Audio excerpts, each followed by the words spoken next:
আমার সামনেই কাঞ্চনজঙ্ঘা এবং তার অপরূপ দৃশ্য, এবং এই সন্ধিক্ষণে খুব সুন্দর একটা জিনিস আমি তোমাদের দেখাতে চাই।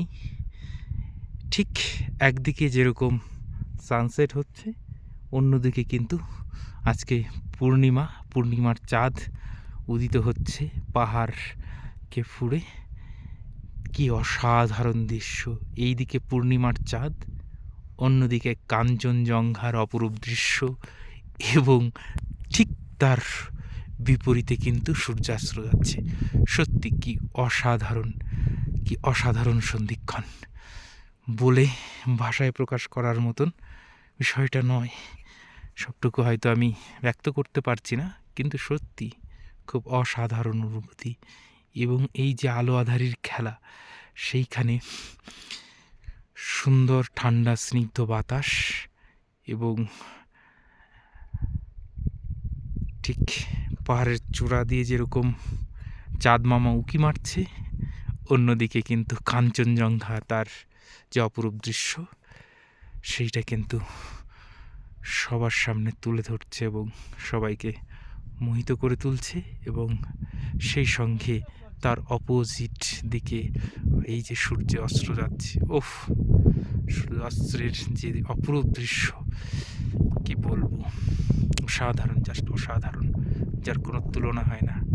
সত্যি প্রতিদিন আবহাওয়া এরকম থাকে না, এত সুন্দর অপরূপ দৃশ্য প্রতিদিন দেখার সৌভাগ্য হয় না আমাদের।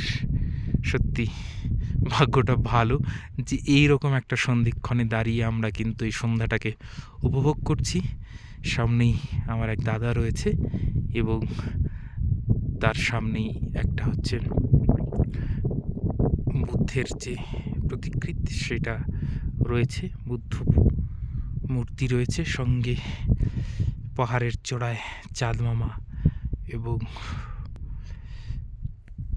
অবশ্যই স্লিপিং বুদ্ধা, কাঞ্চনজঙ্ঘা। কেমন লাগলো অবশ্যই কমেন্ট করে জানিও। এবং এই স্লিপিং বুদ্ধার জন্য একটা অবশ্যই সুন্দর মন্তব্য রেখে যাবে।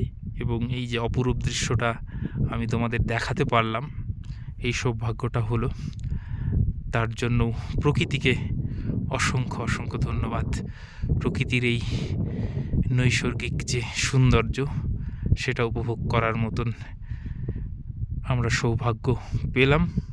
সেই জন্য অবশ্যই প্রকৃতির কাছে আমরা কৃতজ্ঞ, এবং সেই সঙ্গে চাঁদ মামাকে অনেক অনেক ধন্যবাদ আমাদেরকে এইভাবে একটা সুন্দর সন্ধ্যা উপহার দেওয়ার জন্য।